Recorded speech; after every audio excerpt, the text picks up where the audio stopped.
What's up, everybody? Ghosted here, and I'm doing something I haven't done in a while, a very long time. We're going to talk about Diablo 4.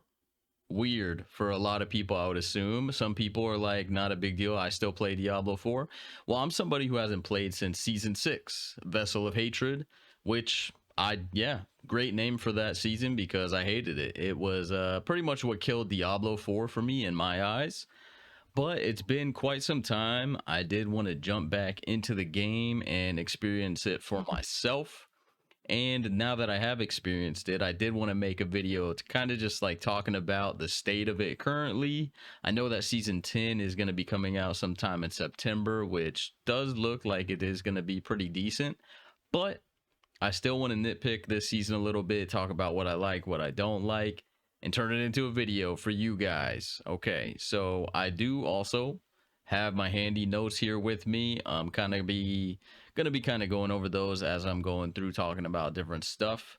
So yeah, sit back. We're gonna talk about it quite a bit here. So I did actually jump into this for about 4 days, and it has been since season 6 since I did play. And I will say it did feel a lot fresher than it has in the past, but I think that is mainly due to how long it's been since I played. I don't think this was like a direct result of season 9 being like awesome or anything like that. I think it's just because it's been so long since I played. It was like nice to come back and like, oh yeah, I remember this. Oh yeah, tempering. Oh yeah. So just getting familiar with the systems again did feel kind of fresh in a way to kind of shed some positive light on Diablo 4 Season 9. So yeah. So talking about the seasonal stuff, let's just talk first about like the seasonal quests and the seasonal mechanic. The seasonal quests actually were not as tedious as they have been in the past. There wasn't a lot of like annoying back and forth with doing the quests and completing them.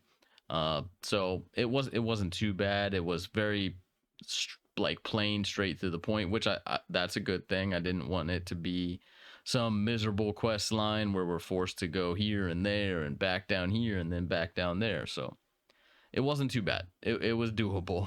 So pretty much the seasonal mechanic revolved around doing nightmare dungeons and then going into a Herodric strong room and then activating like a Herodric ancient pillar, I think is what it's called.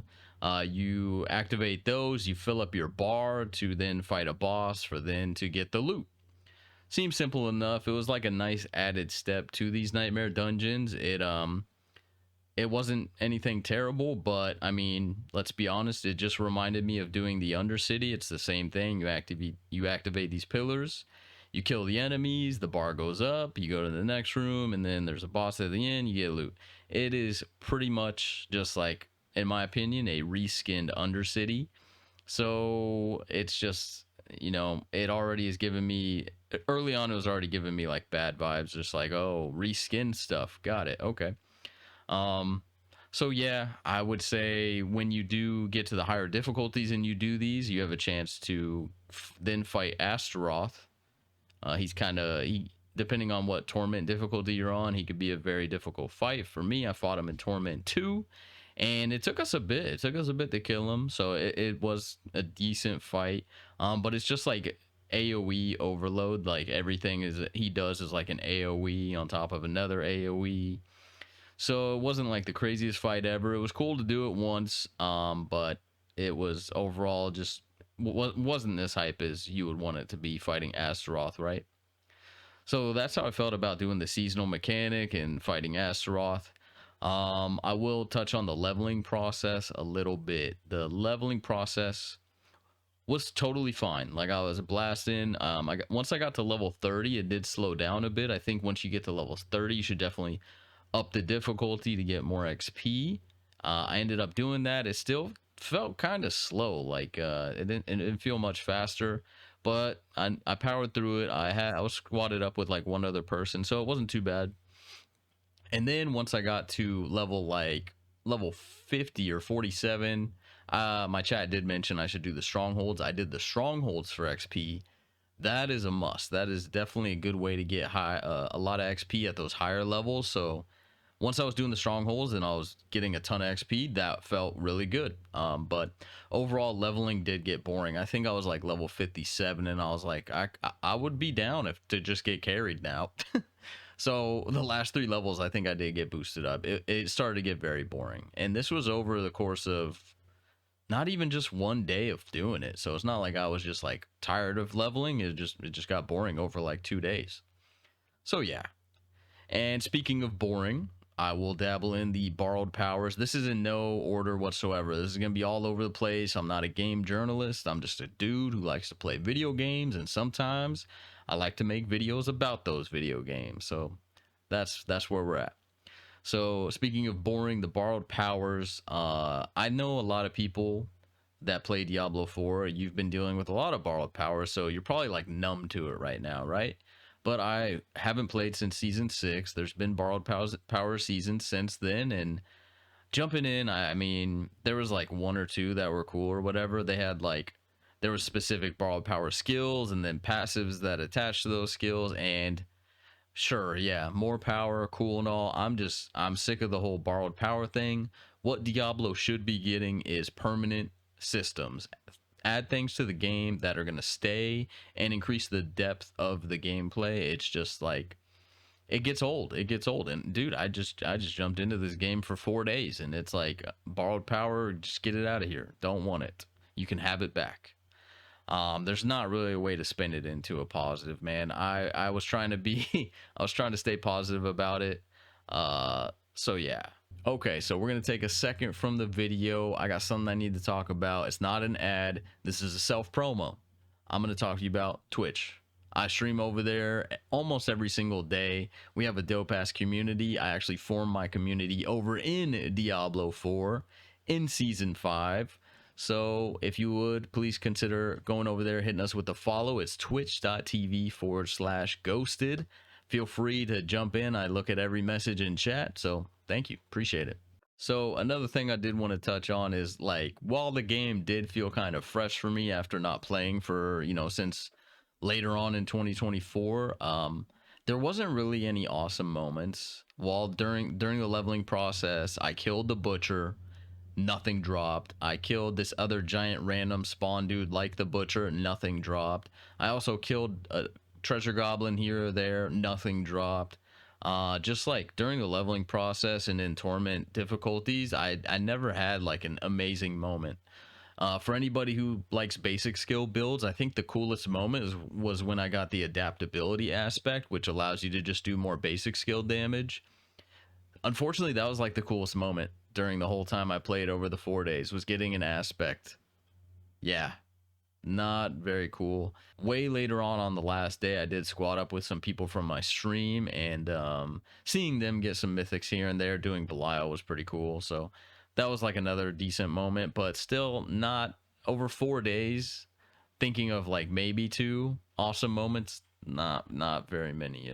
To throw out a random positive, I did think it was cool that they did introduce these unique boots for Barbarian that allowed your basic skill to do pretty much like cleave damage. That one was really cool to see. Very cool, unique boots. But another issue I did have with it is I play a lot of Bash Barb, and they did kind of change the tempering around for like Bash Barb. So instead of it cleaving for increased damage, the temper just allowed it a chance to hit twice. I think they did that because the old temper with these boots would probably be like insane or something. So it kind of sucked that they ruined Bash a little bit to where it's like not even on a tier list really. Instead, everybody's using Lunging Strike for the mobility, and so yeah. But yeah, those unique boots were pretty cool to get those and make a basic skill Lunging Strike build. I had fun making my own Lunging Strike build. It was pretty fun. But on the flip side of that, comparing Lunging Strike Barbarian to one of the best builds this season, Hydra Sork, just night and fucking day, dude. I played with a Hydra Sork who literally looked like a Super Saiyan while we were fucking playing, and I'm just over here going like stab, stab, stab, stab, and it was just, dude, it was fucking terrible. I mean, I chose to play the build. That's like, I like basic skill builds, so it is kind of my fault. But if they're gonna have some borrowed power, maybe they should have some borrowed power that helps with these other builds that are not doing as well as your toppest tier build. Something. I don't know, man. I don't know. Give us some flashier stuff, even for the basic skill builds. It's a basic skill. Doesn't gotta be that basic. I don't know. So I think my biggest complaint that I would have to take away from Diablo 4, not necessarily just season 9, but Diablo 4 in general at the moment, is farming your temper manuals. This took me forever to get the legendary versions of these temper manuals. I don't know why. If I ran a nightmare dungeon, I'd get like one, maybe two. I don't even remember ever getting two from a nightmare dungeon. I did infernal hordes and maybe like two would drop, and I tried Helltide, nothing was dropping. It was just not a good time. Like, I almost wanted to quit the game because of how much stuff I was farming just to get the temper manuals. um Temper manuals don't seem like a big deal, but depending on your build, they can play a major part in having your build come together. For my build, the temper manual I was trying to get, lunging strike, has a chance to deal double damage. I was playing a basic skill build focused around lunging strike, and I think that was one of the last temper manuals that I got, and it took fucking forever, and I hated it. So maybe I just had bad RNG with that, or maybe there's a more efficient way to do it. But for me, I hated it, and I don't really want to do it again. I'm gonna be honest with you. I think temper manuals shouldn't be something that you have to farm each season. When you get them, it's not like, oh boy, this was dopamine straight to the veins, baby. I don't know. It wasn't that whatsoever. And kind of touching back on the whole them changing the bash barbarian temper. So with these unique boosts that allow your basic skills to cleave, that's cool and all, but you kind of took away different ways to level with barbarian. Like, you could have got the bash temper and then had bash cleaving during the leveling process, which is what I used to do, is level as bash barb. Guess what? You could do it. It's going to be single target, but you could do it. So yeah, that's some things that I know they didn't really think about or care. They just assume barbarians are all spin to win during the leveling process. Not this idiot. Nope, not me. I know I've said a lot of negative stuff here. That's just like how I operate. If I'm not having fun with something and I plan to make a video about it, we're going to talk about it. I'm not going to hold back. I'm not trying to get on the Diablo 4 devs good side. I'm not trying to hit partner with Diablo whatsoever. I don't want to provide my feedback for you just to not even get like paid or anything for it. So, even though I'm kind of doing that right now. Anyways, so I will say one of the good things that I did like about Diablo 4 is Infernal Hordes. If you squat up and you do Infernal Hordes, a few runs of that is actually pretty fun. Just turn off your brain, kill demons, and shoot the shit with the people you're in a group with. That's always a good time. I do really like that in Season 5 they did add Infernal Hordes, and I'll be honest, I think Season 5 has been my favorite season so far. I Yeah, I would say Infernal Hordes is probably one of the best parts, besides squatting up to do Belial and stuff like that. Also, what I would have liked to seen from this season, I did think about this in about 5 minutes, just thinking about like what they could have done to make it even better.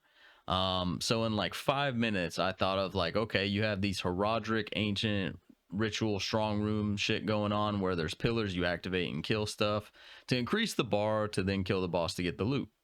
Okay, well, what if at the end, depending on what if you added these different types of keys for these nightmare dungeon strong rooms? What if you added like a rare one for leveling, a legendary one for them early torment difficulties, and what about a mythic key? And when you go into these, towards the end there will be an ancient pillar that pops up, and depending on what your key is, you can take an item and put it into the pillar or whatever the fuck, and it would allow you to add like some stats to your item, maybe like, some uniques. You can't temper uniques. What if you made it to where you could add some stats to some uniques, or maybe even some mythics? Maybe add it to where they like do it like sockets for stuff. What about a third socket, a fourth socket? What about like, yeah, some extra aspects that you could have only gotten in this season, since you like to not keep stuff permanently in the game? I don't know. That was something I thought of in 5 minutes, just a way to kind of change the gear. But it looks like in season 10, you're going to be able to change gear a little bit with these chaos uniques that are coming out. So I am, even though I didn't have a ton of positive stuff to say about season 4, Diablo 4 season 9, I do think I'll still play season 10 because it does look like it might have a little bit more depth than this season did. And like I said, man, it's been so long since I played. I still kind of had fun playing it because it had been so long. It did feel fresh. But I think, to put it in caveman terms, Diablo 4 needs more Diablo. It needs, put him in the game. Also, it needs more dopamine. Needs more build diversity, more so than anything. How many times, for the druid people out there, how many times have they changed around the crone staff for the basic skill build for druid, and it's finally decent ish. But it used to be off. It was at a point where it was not even on a tier list, and now it can do like pit 90, not 100. You ain't doing 100 with it. So that's just one example. Again, I like basic skill builds, so I decided to throw that in there. But yeah, I will probably play season 10, even though this season wasn't anything special to me. I look forward for the game to improve as well as give everybody what they want, which is fucking Paladin. Do it. Just give everybody Paladin. That's what everybody has wanted since before this fucking game was out. Do you hear me? So yeah, that's about all I wanted to include in this video. I do hope you liked the video. Maybe you disagree, maybe you do agree. I would love to know in the comments what you would like to see come to Diablo 4 to save the game from being stale or boring. Also, if you're a returning player, let me know what you thought about pretty much my thoughts on the game. And if you did like the video, please consider leaving a like, as well as consider subscribing to the YouTube channel. I mainly focus on ARPG stuff, so if you do subscribe, you'll be seeing a lot of that stuff, and it would help out my channel a ton. I do appreciate it. And that was everything, so thank you. See ya.